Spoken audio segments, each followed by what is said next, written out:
Hi friends, బాగున్నారండి? ఈరోజు లడ్డు చేద్దాం అనుకుంటున్నాను స్వీట్ బూందీతో.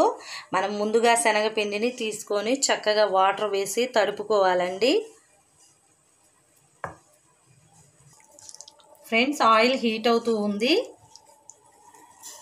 అలాగే పంచదార పాకం సిద్ధం చేసుకోవాలి. తీగ పాకం వచ్చేదాకా రెడీ చేయాలండి. ఇలాచీ పొడి వేసాను అందులో. ఫ్రెండ్స్, శనగపిండిని ఈ విధంగా జారుడుగా కలుపుకోవాలి.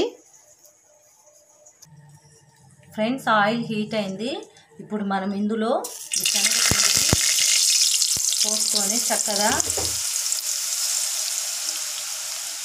చిన్న మంట పెట్టుకోవాలండి. ఆవిరి వస్తుంది బాగా.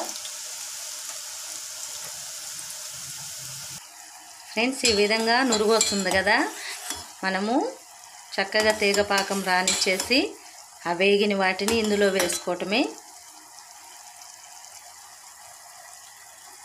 చేతికి ఇలాగా అంటుకుంటుందండి చూసినప్పుడు. ఇంకా మనము ఈ పాకం నాపేసుకోవచ్చు. బూందీ రెడీ అవుతుందండి. ఈ బూందీని మనము ఆ పాకంలో వేసుకుంటే సరిపోతుంది. ఇంకోసారి కూడా బూందీ వేసానండి. శనగపిండి మనం వేసాం కదా, అది వేరుశనగ ఆయిల్ కాబట్టి నురుగు వస్తుంది. అలాగే ఫస్ట్ తీసిన బూందీని పంచదార పాకంలో వేసా, తర్వాత లడ్డు చుట్టుకోవటమే చల్లారాక.